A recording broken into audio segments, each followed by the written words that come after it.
O esposo da pobreza, do espírito Júlio Diniz, pela psicografia de Francisco Cândido Xavier, do livro Parnaso de Além-Túmulo. Francisco de Assis um dia, assim que deixara a orgia no castelo, entregou-se à natureza em uma vida de aspereza, num canto doce e singelo. Abandonara a vaidade, buscando a paz da humildade, a santa luz da harmonia. E nas horas de repouso, Francisco, em estranho gozo, a voz de Jesus ouvia: Filho meu, faze-te esposo da pobreza desvalida, emprega toda a tua vida na doce faina do bem. Francisco, ouve, ninguém vai ao céu sem a bondade, que é a grande felicidade de todos os corações. Esquece as imperfeições, vai conforta os desgraçados, sedentos e esfomeados, flagelados pela dor. Quem alivia e consola, recebe também a esmola das luzes do meu amor. Francisco chorava e ria, e em divinal alegria via as flores e os jasmins, que não fiam, que não tecem, com roupagens que parecem vestidos de serafins, as aves que não trabalham e no entanto se agasalham nos celeiros da fartura, saltando de galho em galho, buscando a graça do orvalho, bênção do céu doce e pura. Via a terra enverdecida, exaltando a força e a vida, a seiva misteriosa no seio dos vegetais e a ânsia cariciosa das almas dos animais. E sobretudo ainda via a sacrossanta harmonia do coração sofredor, que não tendo amor nem luz, tem tesouros de esplendor no terno amor de Jesus. Francisco de Assis então, submerso o coração em sublimes alegrias, entregou-se às harmonias vibrantes da natureza, tornou-se um amparo da dor e, guiado pelo amor, fez-se esposo da pobreza. Meus queridos amigos,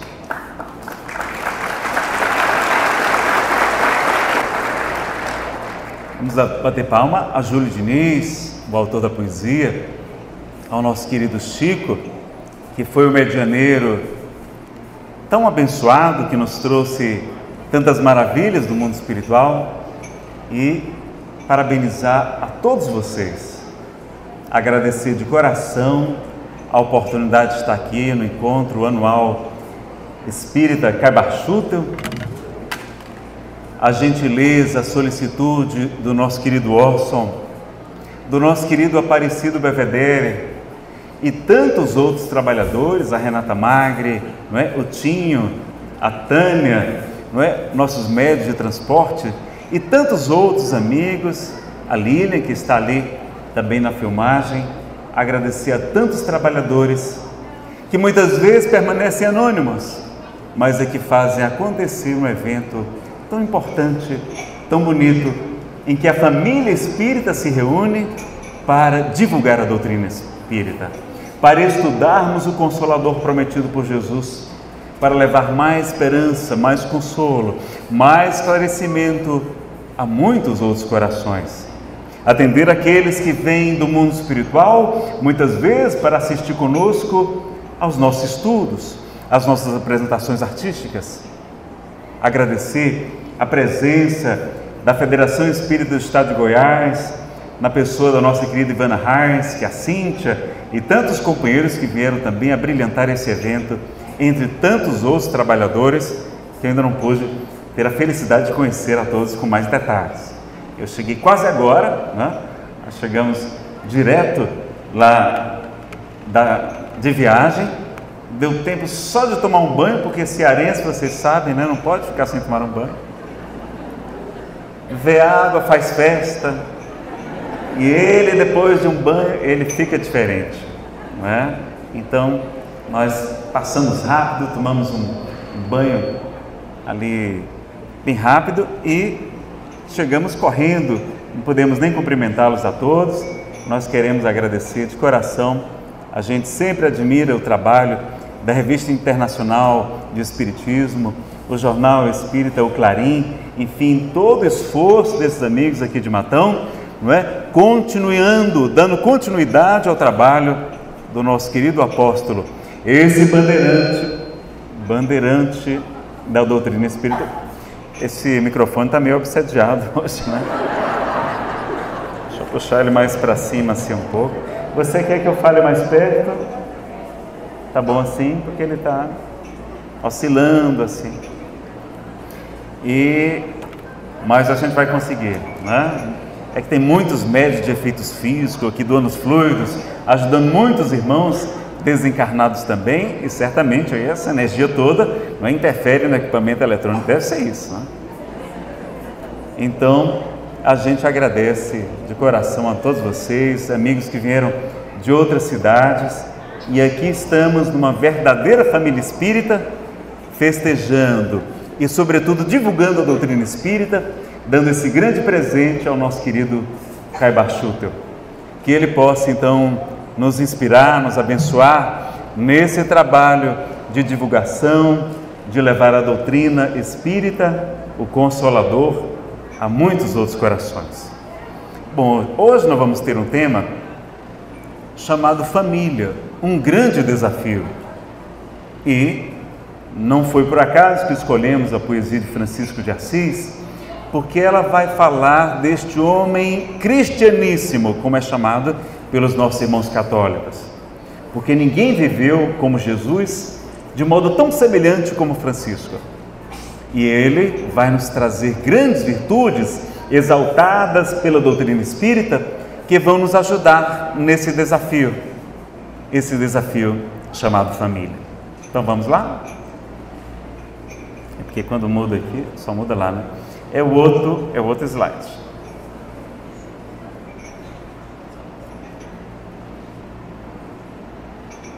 É aquele da Paz e Família, esse mesmo aí.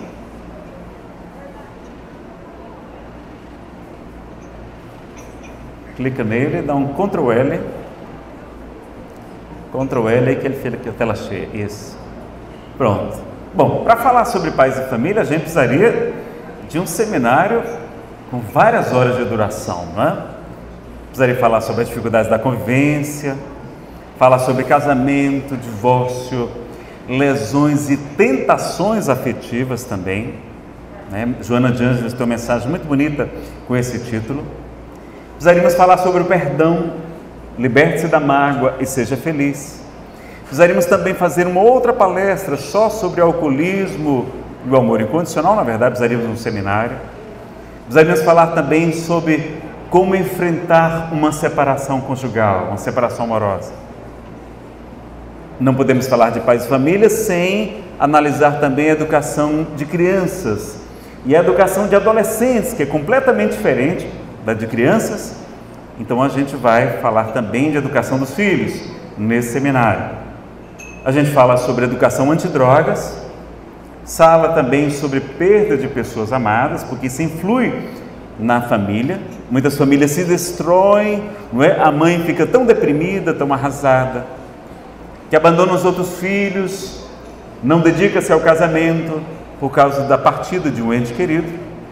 A gente precisaria falar de, não é? Nesse mesmo seminário a gente acrescenta também a reencarnação segundo a Bíblia e a ciência, e se a Bíblia condena o espiritismo.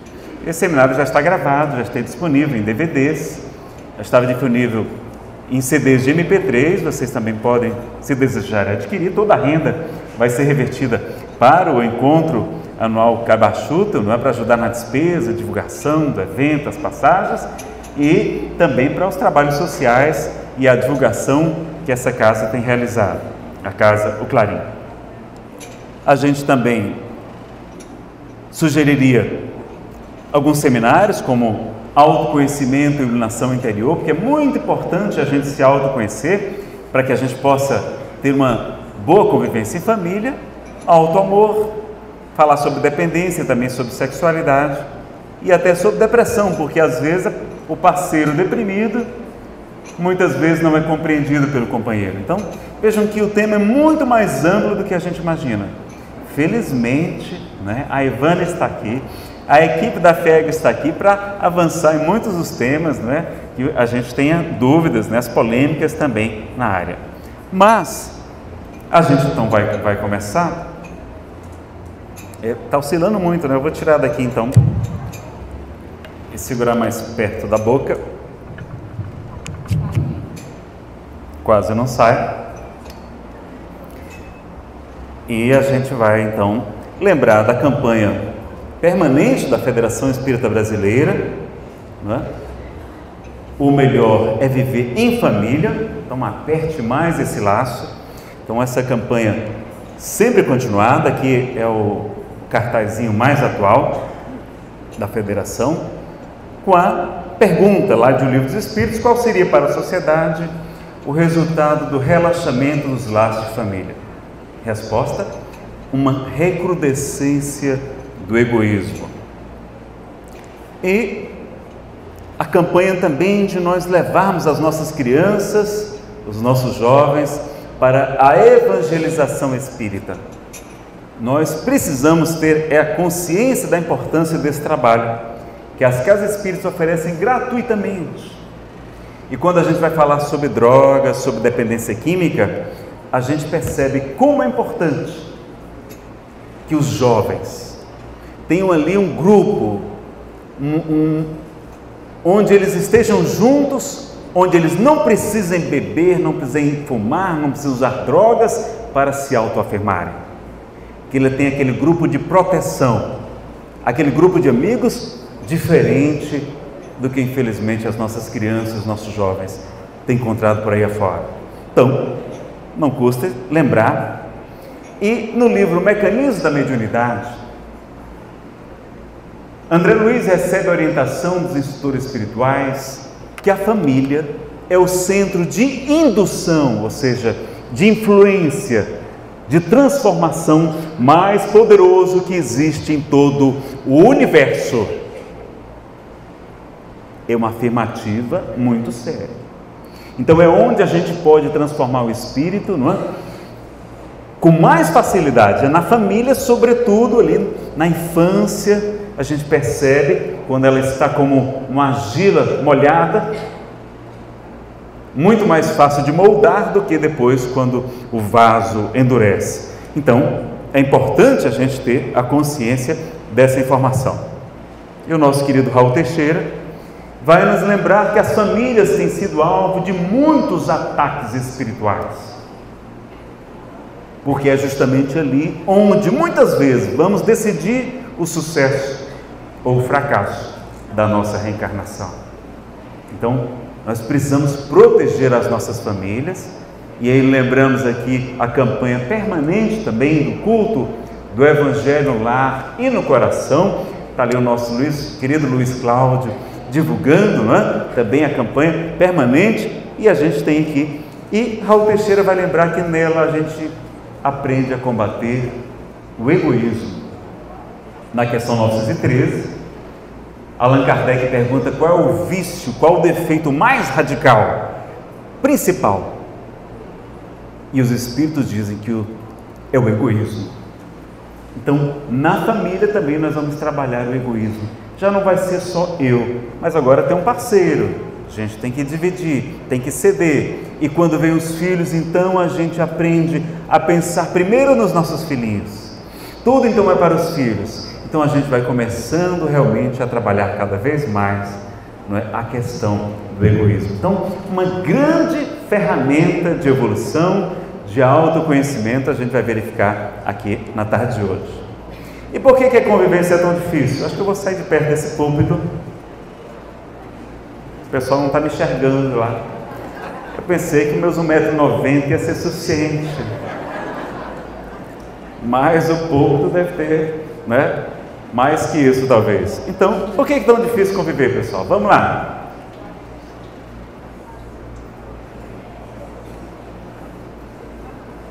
Eu estou falando com os encarnados. Ninguém vai se aventurar, não? Bom, quando eu coloquei esse cartaz aqui a primeira vez, alguém disse: Nazareno, é porque tem uma sogra no meio ali. É brincadeira, não é, pessoal? A gente é tão injusto com elas. A minha sogra é maravilhosa. Ela é católica, mas ela acredita na reencarnação. Olha que maravilha. Porque ela me diz assim: Nazareno, você só pode ser meu karma de uma vida passada. Ela não fala isso não, mas ela acredita em reencarnação. Vejam que, como os espíritos disseram a Kardec, que as leis morais, não é, que realmente os princípios espíritas estariam cada vez mais comum, porque são leis que estão na natureza. E a gente vai percebendo então quanta coisa maravilhosa tem para a gente aprender. E a sogra da minha esposa, então, essa é fantástica. A sogra da minha esposa é maravilhosa. Veja como nós somos injustos com as sogras, não é? Então a gente precisa também aprender que a família não é só aquele núcleo central, mas também envolve os nossos genros, nossos cunhados, não é? Nossos irmãos, enfim, é todo um núcleo muito maior que não é por acaso que ali a gente se reúne. Mas vocês não me deram resposta porque é tão difícil conviver. Aceitação. Porque é difícil aceitar, não é? Aceitar as diferenças. Muito bem, a aceitação é um passo muito importante. Chico Xavier dizia que 50% da cura chama-se aceitação e que os outros 50% vêm com o tempo. Isso é muito importante na questão da dependência química. Enquanto a pessoa ficar negando, dizendo que é somente, não é, só bebe socialmente, que ela não é viciada em maconha, viciada naquilo, não, ela fuma maconha há 25 anos, mas ela não é viciada. E aí, a gente, não é, enquanto estiver negando, vai ser muito difícil a gente trabalhar as nossas questões. Então, 50% da cura chama-se aceitação, e os outros 55% com o tempo. Mas não é essa a resposta que eu quero escutar. Por que é difícil conviver? Porque são resgates do passado. Vamos analisar isso. O que mais? O individualismo, né? Também fruto do egoísmo.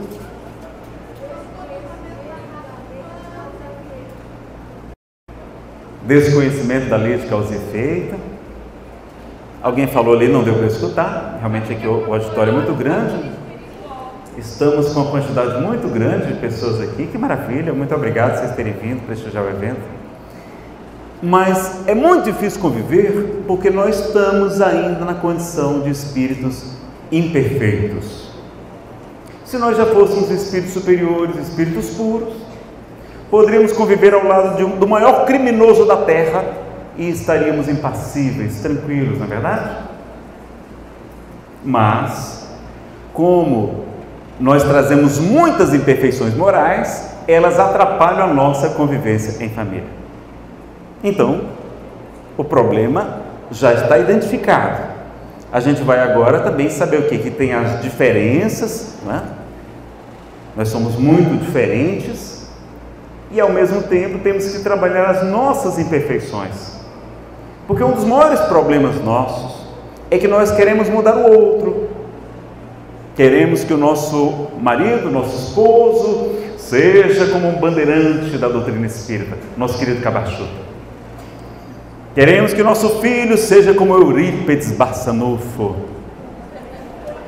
Mas será que a gente já é uma irmã Sheila, uma Joana de Ângeles, uma Madre Teresa? A gente não é verdade? E a maior ilusão das moças, elas acham que quando casam conosco, os rapazes, a gente vai mudar. Elas não, quando eu casar com este cabra, lá no céu a gente chama cabra, quando eu se casar com esse cabra, eu vou colocar ele nos eixos, nos trilhos, ele vai andar na linha. E para a decepção delas, nós, os maridos, não mudamos. Nós só pioramos, não é verdade? E nós, os rapazes, casamos com as moças querendo que elas nunca mudem. E elas mudam. É uma coisa horrorosa, ninguém fica satisfeito. E a gente sofre com isso, é querendo mudar o outro. Meus amigos, nós não vamos conseguir mudar o outro. Quando muito, nós vamos conseguir melhorar alguma coisa. Então o primeiro passo é a gente reconhecer, não é, que precisamos nos melhorar, porque no começo é assim. No começo essa maravilha, não é? O rapaz na praia com a moça, consegue carregar nos ombros, não é? E tal. Não, é porque ele também vai ficando gordinho também com o tempo, não é? Não faz atividade física, no começo é assim, e depois vai ficando mais complicadinho. Então a gente vai, não é, identificando algumas questões.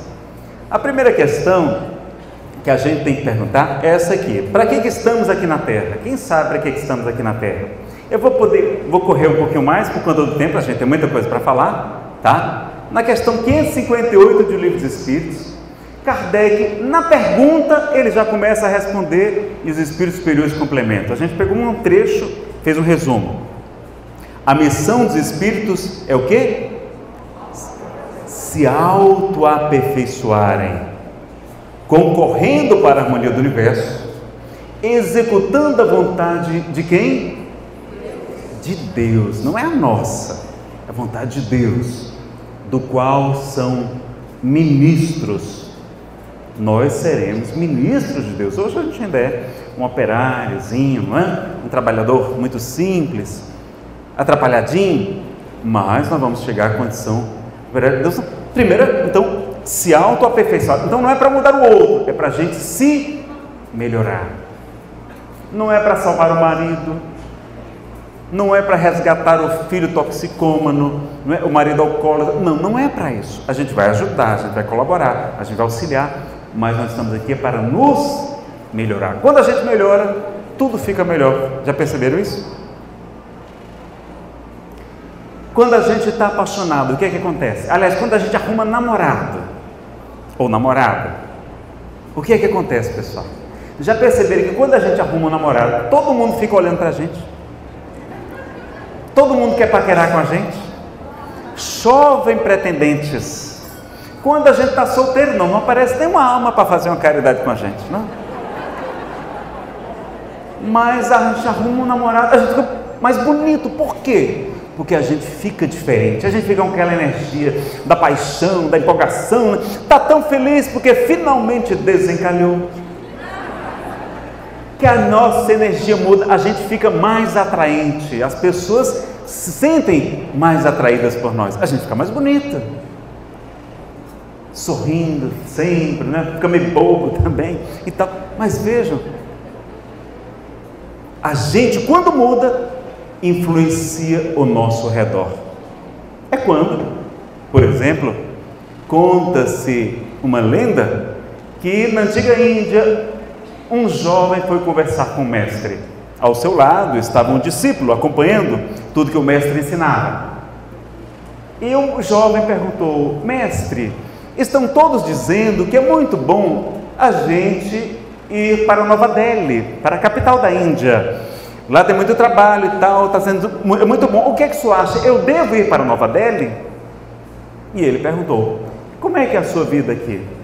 Ah, minha vida aqui é muito triste, meus amigos não valem nada, minha família vive em guerra, meu trabalho ganho muito pouco, não sou reconhecido, enfim, não é? Contou muitas mazelas. Então, o que é que o senhor acha? Eu devo ir para Nova Delhi? Ora, se você for para Nova Delhi, lá também não vai ser muito bom. Ele baixou a cabeça, saiu, e o discípulo lá, sempre acompanhando. Daqui a pouco chegou outro jovem, mais sorridente, disse: mestre, está todo mundo dizendo que nós devemos ir para Nova Delhi, que lá tem muito emprego, muitas oportunidades. O que é que o senhor acha? A gente deve ir para Nova Delhi? Eu devo ir para lá? Como é que é a sua vida aqui? Ah, minha vida aqui é muito boa. É uma cidade pequena, simples, mas eu conheço quase todo mundo, meus amigos são como uma verdadeira família. A minha família tem suas dificuldades, é claro, mas eu os amo de coração. No meu trabalho, não ganho muito, mas também não gasto muito, então está tudo bem. E o que é que o senhor acha? Se eu for para Nova Delhi vai ser bom? Olha, se você for para Nova Delhi, lá também vai ser muito bom. E depois que ali saiu, o discípulo disse: mas mestre, como é que você disse para um que Nova Delhi é legal e para o outro que que não vai ser boa. Então depende do nosso estado interior. Se a gente for morar num lugar inóspito, talvez, no deserto, onde a gente não tem adaptação ainda, mas quem está lá não quer sair, quem está lá, não é? Os esquimós não querem sair de lá da sua terra, não, eles estão adaptados. Quando a gente está bem, tudo se modifica. É como o botão de rosa. Ele queria atrair muito a borboleta, mas ela voava para cá e para lá e não se aproximava do botão de rosa. Mas quando ele se conscientiza que é uma flor, desabrocha exalando seu perfume, naturalmente ele atrai a borboleta. Então assim somos nós. Se nós queremos ter mais paz e família, nós precisamos trabalhar o nosso estado íntimo, o nosso estado interior, porque assim nós colaboraremos com a transformação dos nossos familiares, do nosso âmbito familiar, e seremos mais felizes. Então, quando a gente lembra dessa pergunta, eu me recordo de um instrutor num grupo de evangelho, que ele me disse assim: Nazareno, nós estamos aqui para aprendermos a amar. Porque eu tinha dito que nós estamos aqui para evoluir, nós estamos aqui para nos autoaperfeiçoarmos, nós estamos aqui em missão, nós estamos aqui resgatando débitos do passado, como alguém falou. Nós estamos aqui sofrendo, que é um mundo de expiação e provas ainda. Mas ele me disse que não. Que tudo isso está certo, mas tudo isso só é necessário porque nós não cumprimos o objetivo principal da nossa existência. E qual é o objetivo principal? Quem foi a maior autoridade espiritual a pisar no solo da terra? Jesus de Nazaré. E qual foi o mandamento que ele nos deixou? Que contém toda a lei e todos os profetas: amar a Deus sobre todas as coisas, de toda a tua alma, de todo o teu entendimento, de todo o teu espírito, e amar ao próximo como a si mesmo. Então nós estamos aqui para aprendermos a amar.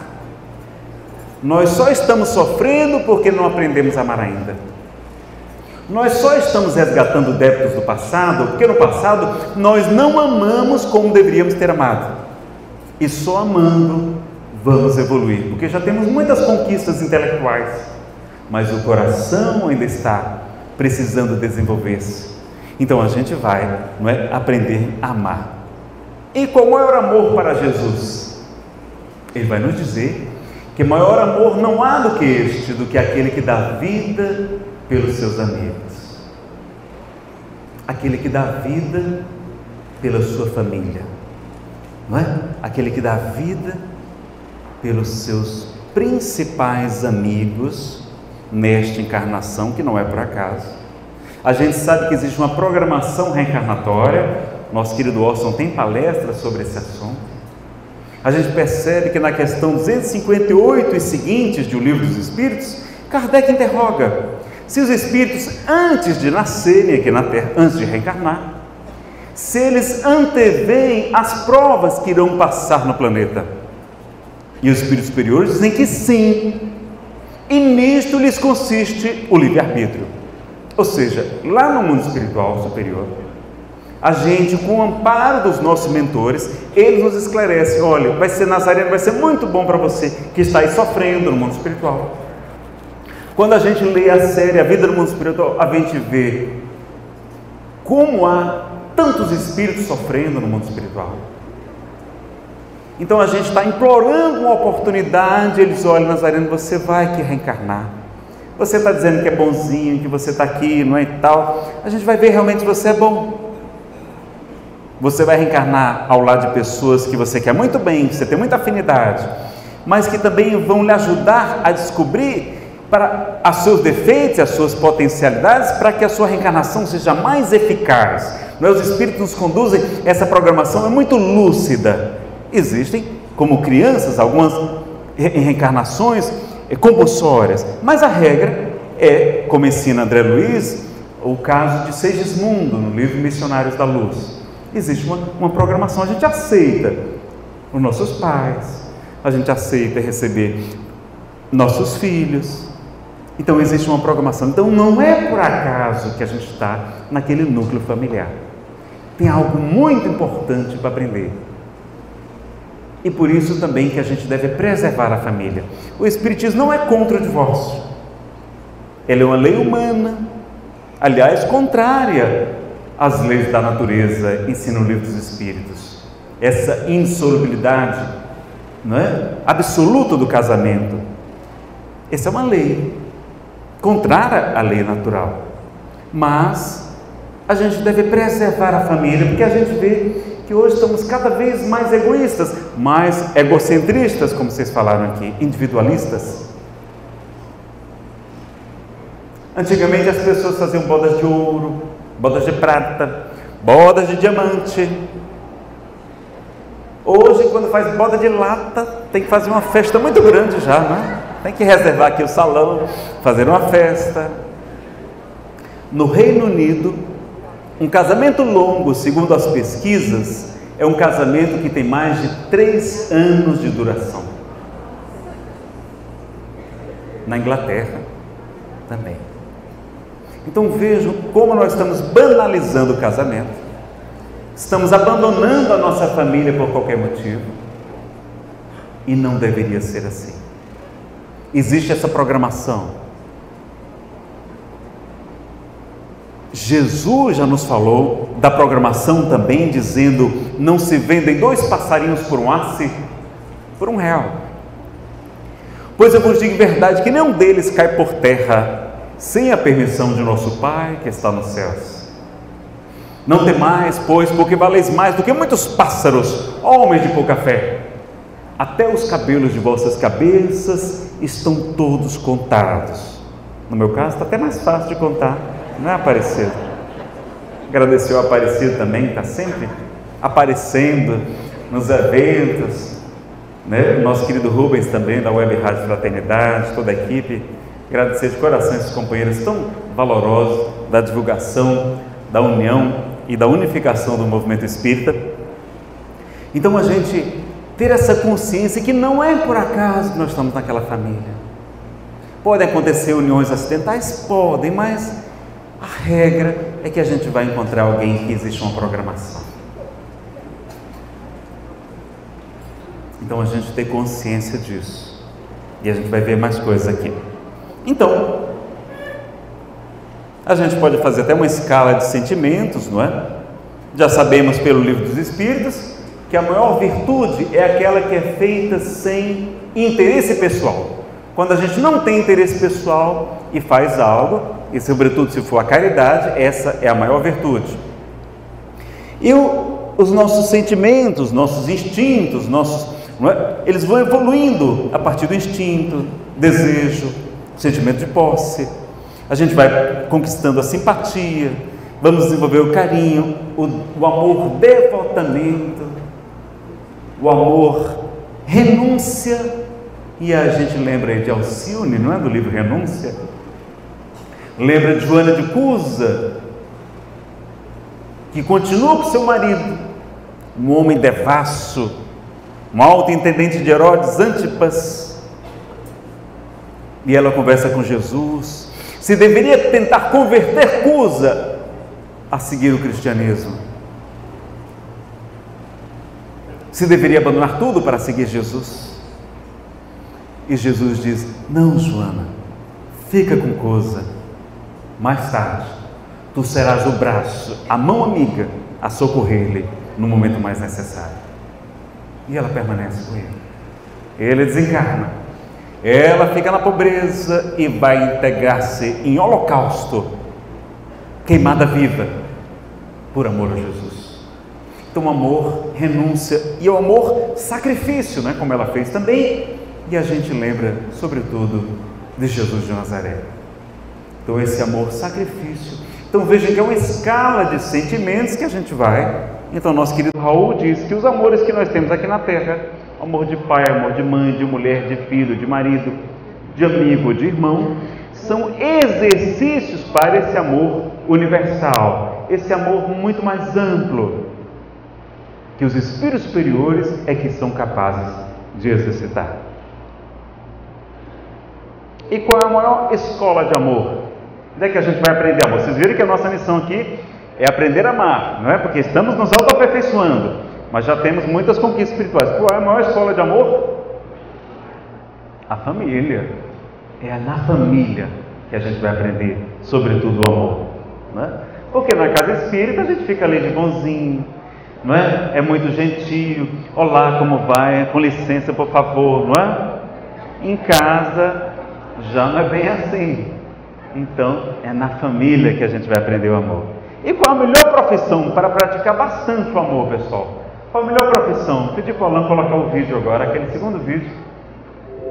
Qual a melhor profissão do mundo? Vocês encontram no YouTube.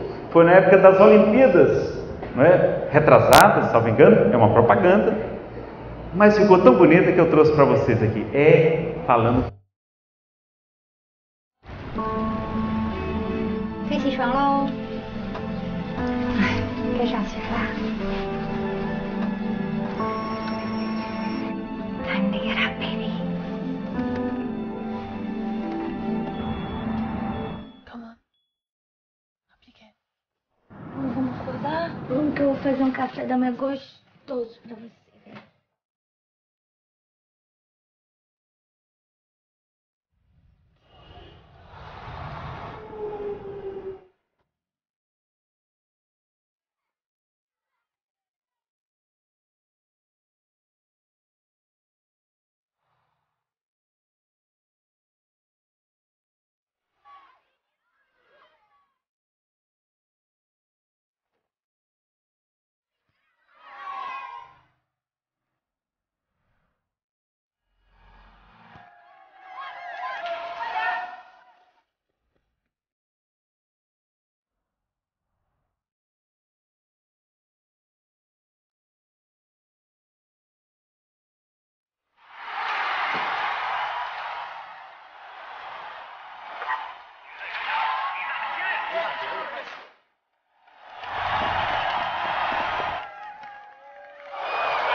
P&G, apoiando as mães com muito orgulho.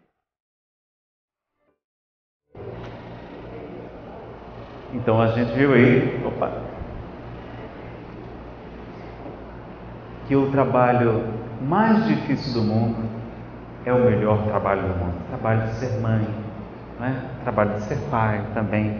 Mas as mães são especiais, não é? Eu queria pedir uma salva de palmas para as nossas mãezinhas.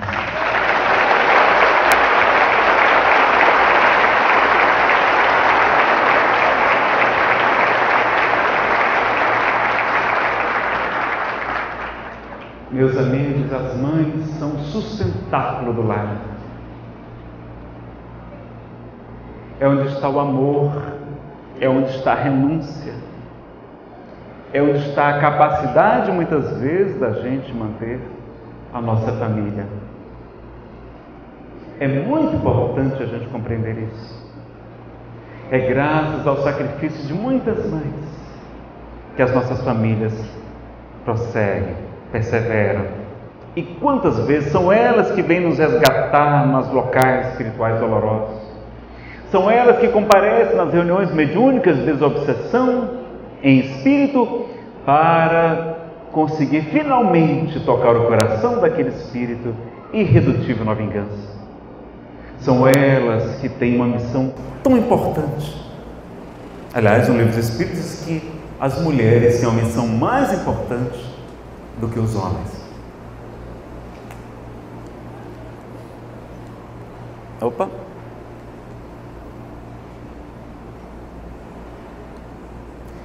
Pronto, essa aqui eu vou passar. Aliás, deu bem rápido. Capítulo 15 do Evangelho segundo o Espiritismo. Do que precisa o espírito para ser salvo? Para se salvar? Talvez o capítulo mais importante, né?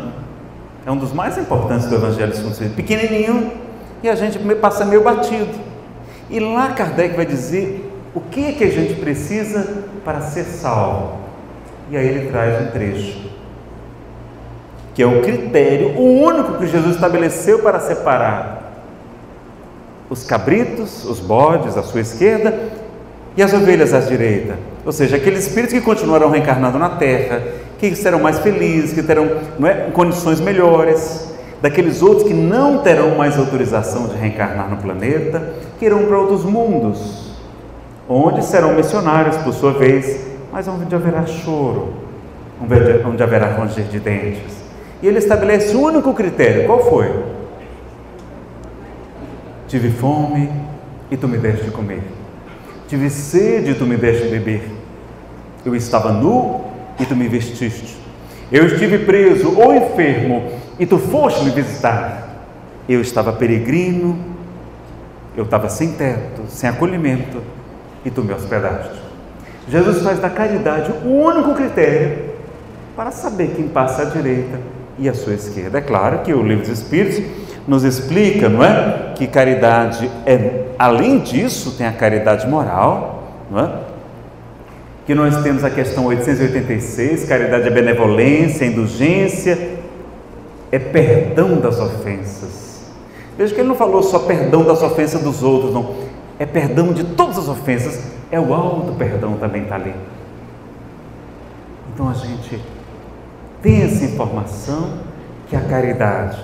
Agora a gente às vezes é muito bom para fazer caridade fora da nossa casa, para fazer trabalhos sociais, para trabalhar na casa espírita.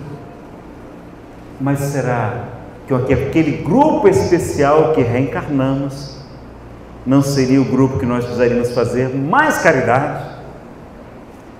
A caridade da paciência, a caridade do perdão, da tolerância, usando as virtudes da humildade, usando as virtudes da paciência, da resignação, da renúncia.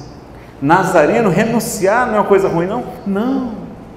Jesus mesmo nos diz: aquele que quiser vir após mim, renuncie a si mesmo, tome a sua cruz, vem e me segue. Ou seja, ele não diz assim: me dê a sua cruz que eu vou carregar para você, diz? Não. Tome a sua cruz, né? O seu marido, a sua esposa, o seu filho, a sua sogra, a sua nora, o seu genro, o seu chefe. Tome a sua cruz e me segue. Então, é para aceitarmos esse desafio. Eu gostei muito do título que escolheram aqui para a nossa palestra, porque o título central é Família, um grande desafio. Veja que não falou problema, não é? Que vocês já aprenderam que nós espíritas, nós não temos problema. Vocês já sabem disso, não é? Espírita não tem problema, espírita tem desafios evolutivos, que é muito mais chique, não é? Então a gente, em vez de ficar se lamentando, se queixando da vida, não é? A gente fala assim: olha, fulana, você não sabe o tamanho do desafio evolutivo que eu estou lá em casa nesta encarnação. Eu devo ser um espírito muito nobre para Deus ter me confiado, não é, essa missão tão difícil. Então, em vez de colocar de vítima, não, desafio evolutivo para que a gente possa crescer e não para ficar se lamentando, como o nosso querido Simão Pedro de Lima diz, que nós utilizamos muito a muquerela: murmúrio, queixa, reclamação e lamentação. E a gente destrói assim o nosso ambiente familiar. André Luiz diz que nós deveríamos tratar os nossos familiares como visitas ilustres em nossa casa. A gente trata, não é? Com o maior carinho, maior atenção, respeito, que nós deveríamos tratar os nossos familiares como visitantes ilustres. Então, quando analisamos isso e vemos que há um tipo de muquerela muito complicado, tem um tipo de muquerela, pessoal, que destrói qualquer relacionamento.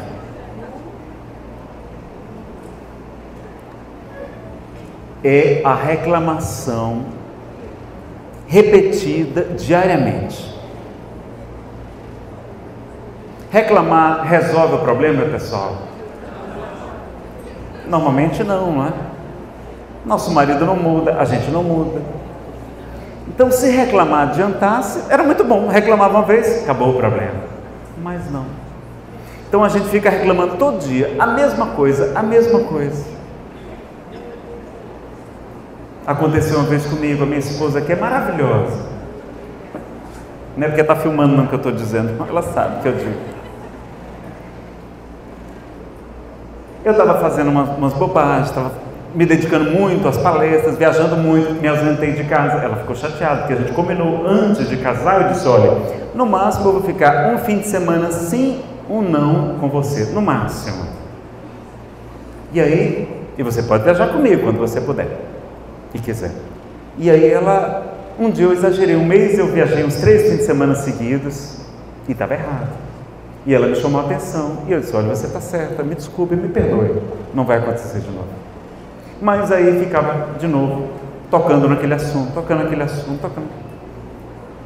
Todo dia, toda hora, a mesma coisa. Eu disse, olha, se você continuar, os poucos minutos que a gente tem juntos, a gente fica falando só das reclamações, a gente vai destruir o melhor do nosso casamento. Porque isso é como se fosse tortura chinesa. Vocês ouviram falar que existe uma espécie de tortura que eles prendem, a pessoa e colocam um equipamento na cabeça que ela não consegue se mover. Se for cearense como eu, tem que ser um equipamento especial para... E ela não consegue mexer a cabeça. E coloca debaixo de uma torneira. E fica caindo uma gotinha d'água lá na cabeça da pessoa. Aí a gente olha assim, não, essa tortura, que tortura é essa, né? Só que aquela gotinha d'água caindo sempre no mesmo local, repetidas vezes.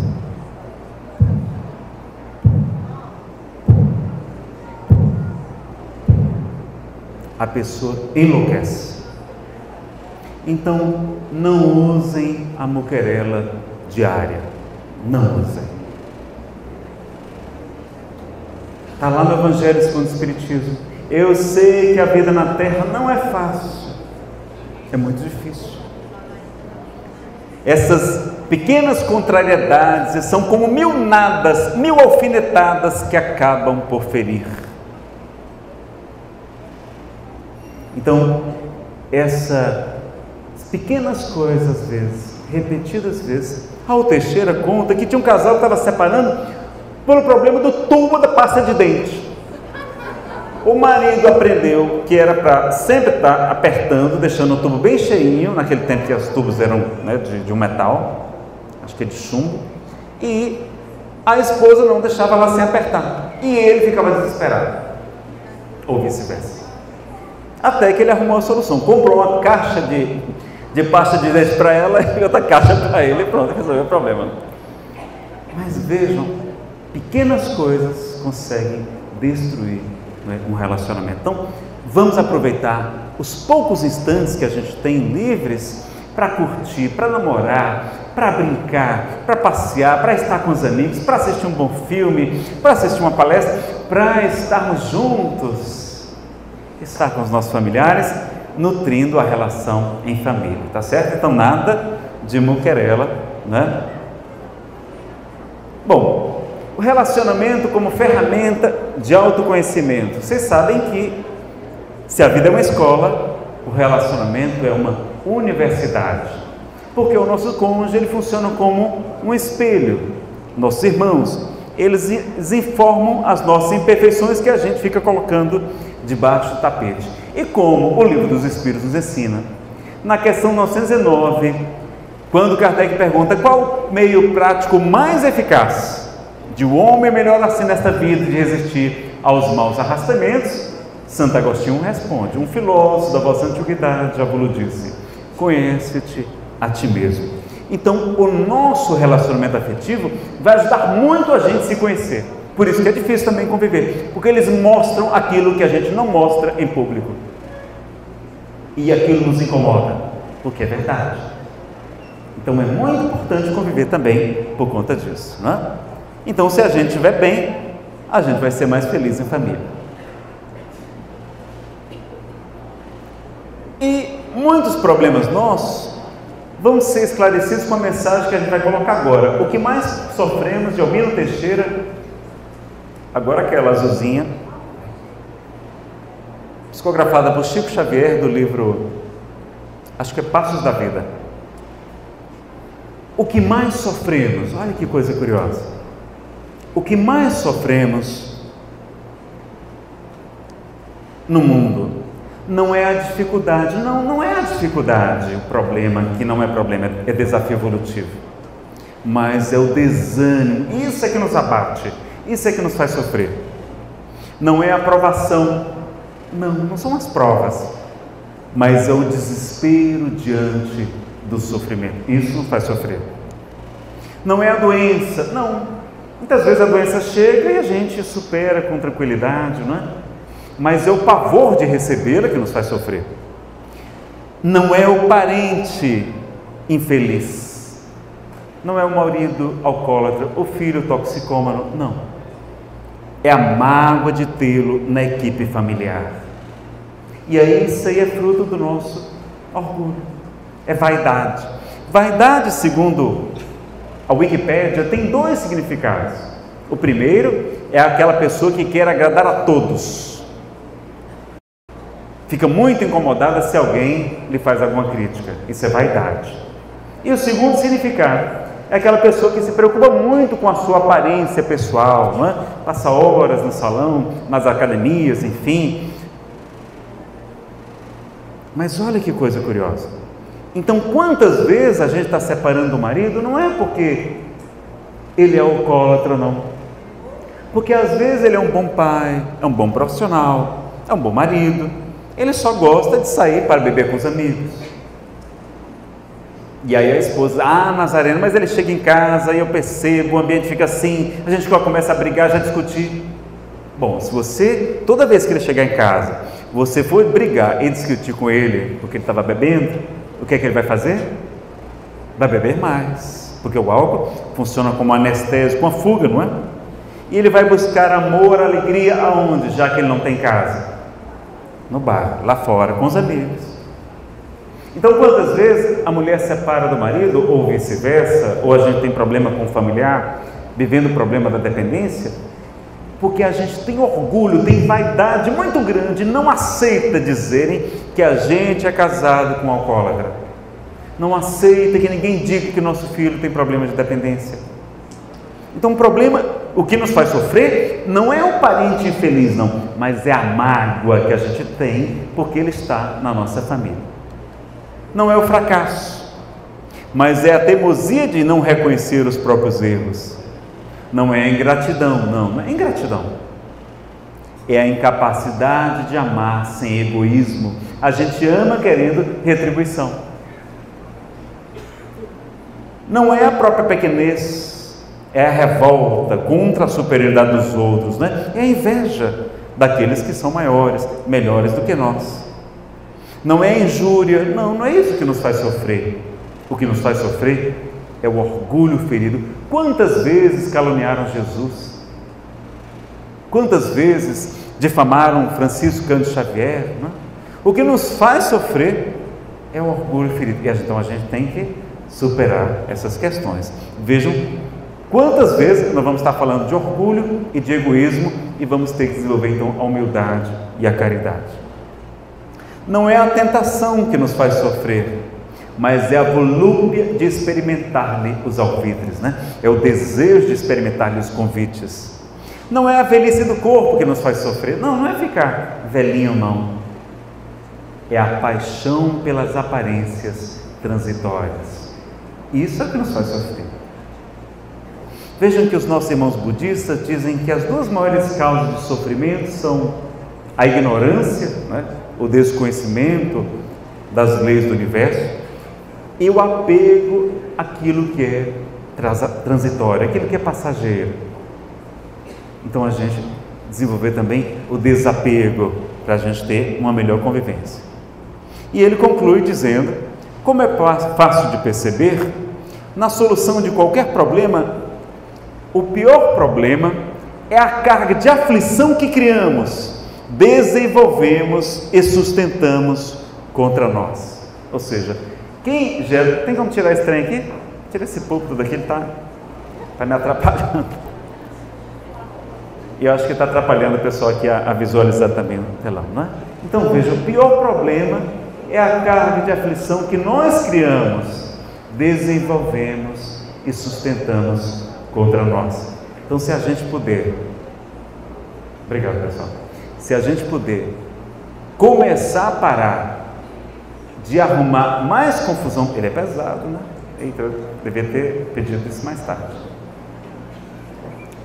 mas é porque a Ivana não estava enxergando direito. Nossa, ficou bom? Ah, melhorou, então, tá vendo? Acho que dá para me ver melhor assim, tal. Essa elegância cearense, né? Bom pessoal, vamos voltar para o slide anterior. Bom, tem muito mais lâminas para a gente ver aqui, vamos ver o que vai dar tempo da gente ver aqui hoje, né? Isso aqui é feito para um seminário mais longo, né? E a gente sabe que a gente tem uma família espiritual e a família consanguínea, então sabemos que nos aguarda no mundo espiritual uma família de espíritos muito afins, não é? Então, diferente, melhor do que a família que nós temos aqui na Terra. Quantas vezes estamos distantes desses entes queridos, não é? Está lá, eu acho que Evolução em Dois Mundos, André Luiz fala desses espíritos, não é? Que são como se fossem almas gêmeas, que Emmanuel teria falado nesse sentido, de espíritos muito afins, e que se distanciam provisoriamente, enquanto o outro está ali numa reencarnação, resolvendo alguns problemas, não é? Algumas questões que tinham ficado para trás. Então Jesus nos fala: apressa-te para pagar o que deves, reconcilia-te com teu adversário enquanto estás a caminho com ele, para que ele não te leve ao juiz, este entregue ao ministro da justiça, este coloque na prisão, porque eu vos digo em verdade que dali não saireis, enquanto não houverdes pago o último ceitil, o último centavo, não é verdade? Então, a gente saber que estamos aqui muitas vezes em família consanguínea, mas temos entes que nos amam muito no mundo espiritual, nos aguardando. Os casamentos na Terra já sabemos que são do tipo... Qual é a classificação do planeta Terra? Mundo de provas e de expiações. Então, como é que vão ser os casamentos na Terra? De provas e de expiações. Então, não vamos encontrar felicidade no outro, meus amigos, não. Nós vamos desenvolvendo a felicidade possível, relativa, porque não é possível encontrar a felicidade absoluta aqui na Terra. Sendo ela um mundo ainda de expiação e provas, a gente vai ter a felicidade relativa. E cabe ao homem ser tão feliz quanto comporta a sua existência grosseira. Mas ele é quase sempre o responsável pela sua felicidade ou pela sua desdita.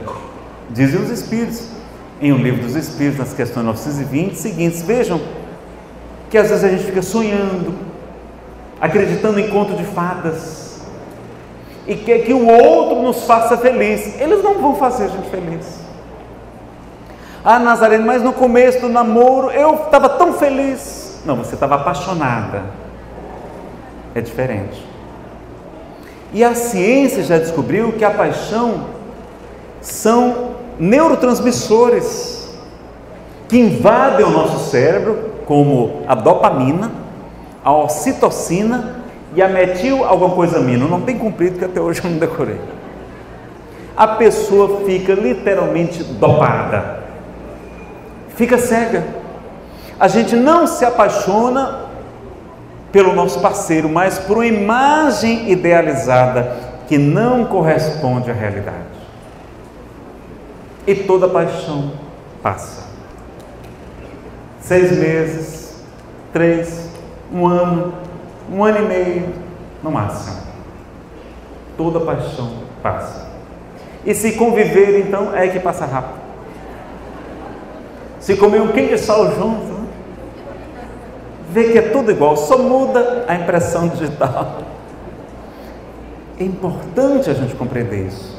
Então, é natural que durante o casamento, o marido ou a esposa até se apaixone por outra pessoa. E o que é que ele vai fazer? Vai abandonar a sua família por causa de uma ilusão, porque paixão é igual a ilusão, nós vamos nos desiludir depois. ou vamos preservar a nossa família? Então, é importante pensar isso, saber que durante a paixão nós não estamos no pleno juízo, não é? No pleno raciocínio, não. As faculdades não estão plenas. A gente está sério. Quantas vezes eu vi, aconteceu com minha mãe, já no final da idade, meu pai enlouqueceu, ficou apaixonado por uma antiga prima dele, uma moça que tinha já atrapalhado muito o casamento dele com minha mãe. Mamãe já tinha cisma com ela. E ele então enlouquece, se apaixona e abandona a nossa casa. Minha mãe ficou desesperada. Chorou tanto, meus amigos. Nós fazíamos de tudo para consolá-la. Dizia, mamãe, esqueça o papai. A senhora merece ser feliz e tal. E vamos falar, mas elas não, mas e tal. Mas eu amo mesmo é o Francisco. O Francisco, como a gente brinca. E ela perseverando nas orações, na prece, no perdão. Qualquer pessoa que dissesse assim, mas você vai querer ele de volta? E ela disse, eu quero. É ele que eu amo. Ela superou o orgulho, renunciou a si mesma em nome do amor. E aí ela vai. Depois, meus amigos, de 2 anos de preces, de lágrimas, meu pai desperta. A paixão passa. E ele diz, meu Deus, o que é que eu estou fazendo da minha vida? E volta para a nossa casa, volta para os braços da minha mãezinha querida. É um exemplo simples, mas que quantas vezes a gente não poderia esperar um pouco, esperar a paixão passar, ou então evitar que ela cresça, se afastando da pessoa, para que a gente não se envolva mais, não se apaixone. Como é que as pessoas faziam no passado? Nosso querido Alberto Almeida, o expositor querido, vai dizer, vai contar a história de Wagner, o grande compositor. Wagner era casado com Mina, uma jovem senhora que não compreendia aquela sua alma artística, sensível, não é? Aquele compositor grandioso, aquele gênio da música, e ele dava aulas de música, ele lecionava, e uma de suas alunas, Matilde, era belíssima, adorava música também, e ele se apaixona perdidamente por ela. Mas o que é que ele faz? Em vez de abandonar o seu casamento, ele viaja, se afasta das aulas e vai canalizar toda a sua paixão, aquela energia, para a música, e vai compor Tristão e Isolda. Quando vocês escutarem Tristão e Isolda de Wagner, ali está toda a paixão dele por Matilde. Depois que ele, então, já agora refeito, ele retorna e mantém o seu casamento. Então a gente pode canalizar para a música, como Beethoven também fazia, às vezes mais como uma maneira de se anestesiar, porque ele, coitado, ele não era bonito. Dizem que Beethoven era baixinho, era magrinho, não é? Feinho, cabeçudo e pobre. Naquele tempo, ser pobre era um problema muito sério. Hoje não, porque as mulheres ganham muito bem e tal, não precisa nem trabalhar mais, né? E aí ele se apaixona por uma moça linda da alta sociedade, e ele manda uma partitura, compõe uma música belíssima. O primeiro movimento ele escreve e manda entregar para ela, e o nome se chama Für Elise, para Elisa. Quando vocês escutarem para Elisa, ali é a paixão de Beethoven por Elisa. Ele manda entregar a partitura, ela pede para alguém executar. Quando ela escuta a melodia, ela diz, eu quero conhecer então esse admirador secreto. Marcam um local e um dia, e quando chega no instante que vê a figura, dá meia volta e não aparece mais. E ele então vai escrever o segundo movimento. Ele chora toda a sua tristeza, todas as suas lágrimas, toda a sua saudade, né? Toda a sua paixão. O segundo movimento você chora junto com Beethoven. E aí depois de algum tempo, como toda paixão passa, aí ele vai escrever o terceiro movimento já, não é? Refeito, estabilizado. É uma composição muito bela desse gênero, música. Então, a gente pode canalizar a energia.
Segredo para você fazer bordas de diamante.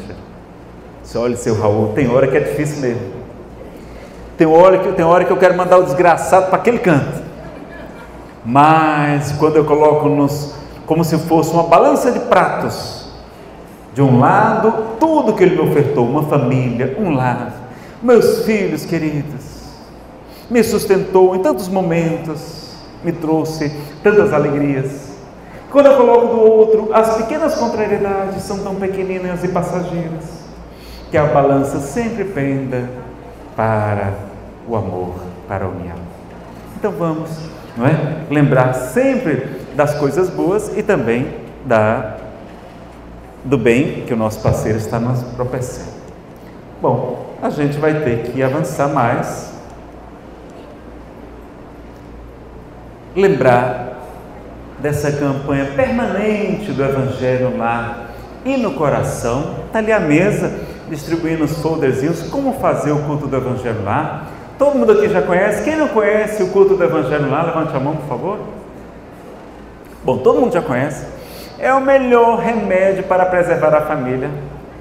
Vamos fazer meia hora, uma vez por semana. A gente se melhora, a gente harmoniza o ambiente espiritual na nossa casa, a gente aprende.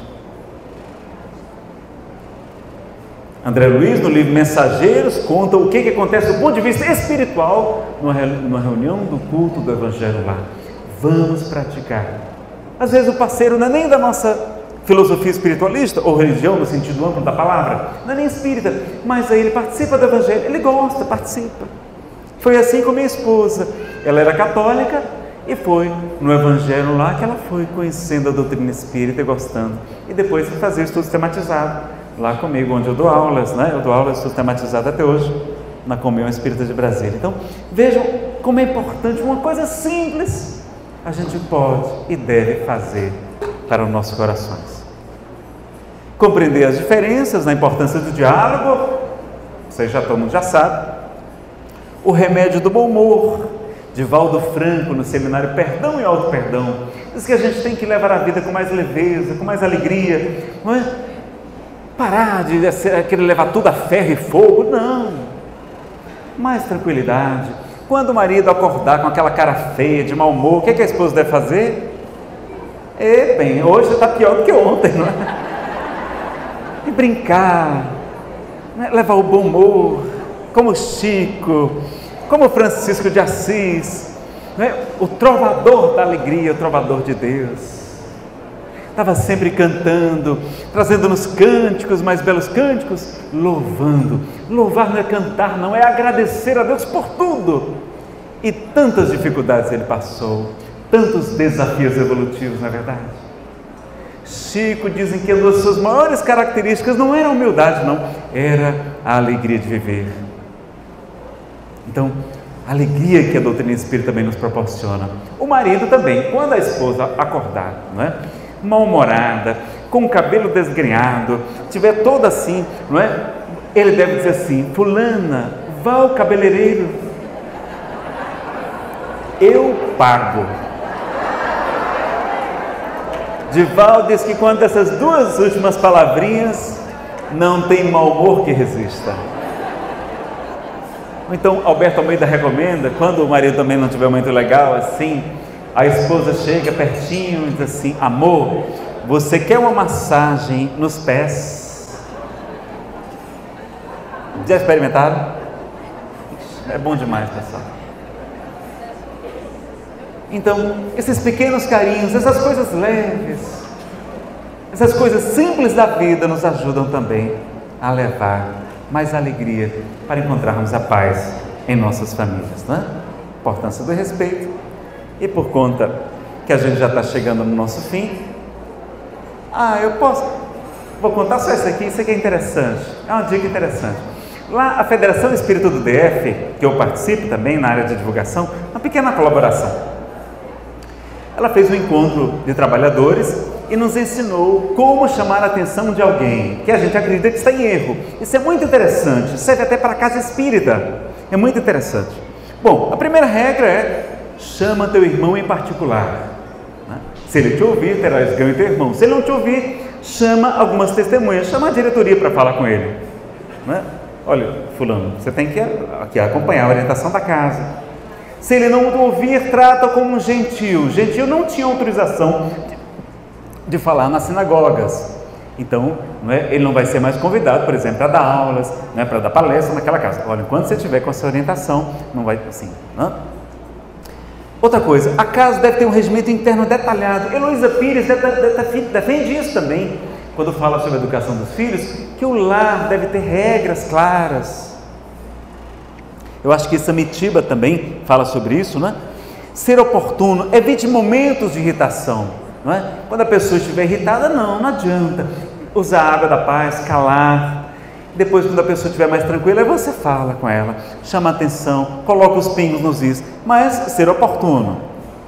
Elogiar todos os pontos positivos antes. Meus amigos, Jesus viu qualidade até em uma cobra. Jesus elogiou até a serpente, um animal detestado por nós. Quando ele diz: sede mansos como as pombas, mas prudentes como as serpentes. E Hermínio de Miranda vai dizer que as serpentes, se não fossem os seus venenos, e muitas não o têm, como elas não têm membros, não têm braços, não têm pernas, elas têm dificuldade de se locomover. Então elas são extremamente prudentes, elas calculam muito bem cada movimento. Então Jesus conseguiu ver qualidade em uma cobra, e a gente só enxerga o defeito dos nossos irmãos e nenhuma qualidade.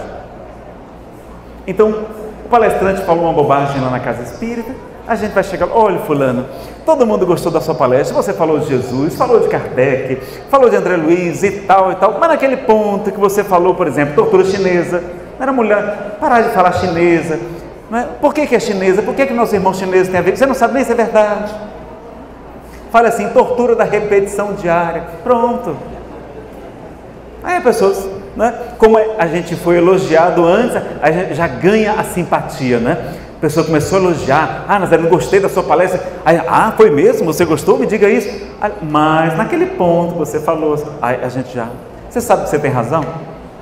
E na neurolinguística tem uma técnica chamada sanduíche, no final você termina com um elogio também. Então, você diz assim: olha, mas você arrasou, não é? Aí a pessoa fica feliz e o feedback funciona. Seja direto, evite fofocas, fale para a pessoa, porque se você não falar para ela, falar para um amigo, o amigo vai contar para outro amigo, e vai chegar a história nela completamente distorcida, e ela vai ficar muito chateada com você, e com razão. Então, seja direto. Nazareno, mas ela não simpatiza comigo, aquela pessoa tem dificuldade comigo, não é? Aquele filho, aquele primo, aquele irmão. Aí você usa um intercessor, alguém que ele gosta muito, que ele respeite, não é? Olha, eu sei que ele gosta muito da Ivana Heisker. Aí eu peço assim: Ivana, vai falar com o Nazareno, dá um toque nele, dizer que isso aqui não está legal, que ele foi falar aquele assunto, não é? Aí, quando a Ivana fala: não, Ivana, olha, não pode deixar, não é? Então, a gente usa um intercessor também, pode ajudar, fica mais essa dica. Autoconhecimento, por que você está fazendo aquilo? É por amor à doutrina, é por amor à casa espírita, é por amor à pessoa, ou é só porque você tem mágoa, você tem creca, você tem inveja daquela pessoa, né? Então a gente tem esse cuidado também em analisar e fazer com amor e por amor. O modo de falar é tão importante quanto o conteúdo.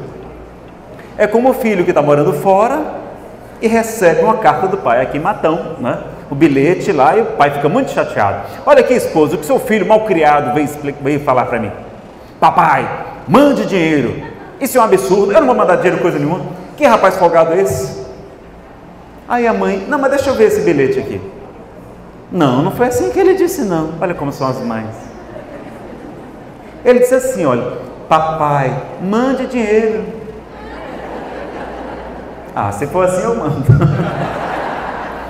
Então, o modo de falar. Uma vez Chico estava em Uberaba e chegou um palestrante dizendo: Chico, você tem que se defender, Chico. Estão falando calúnias a seu respeito. Chico, a verdade deve ser dita, doa em quem doer. E Chico, todo quietinho, pegou de um lápis e começou a psicografar. Um verso pequenino. Dizem que é de Maria João de Deus, sua mãe biológica. São Maria João de Deus. Maria de São João de Deus. No mundo, a fórmula para se encontrar a felicidade com esplendor é uma gota de verdade dentro de 1 litro de amor. Eu vou repetir. No mundo, a fórmula para se encontrar a felicidade com esplendor é uma gota de verdade dentro de 1 litro de amor. Mas a gente muitas vezes não tem nenhuma gota de amor, na verdade. Então vamos encher a nossa vida de amor, as nossas palavras, as nossas ações, os nossos pensamentos. E vamos lembrar de Francisco de Assis para concluir a nossa apresentação com o Cântico das Criaturas.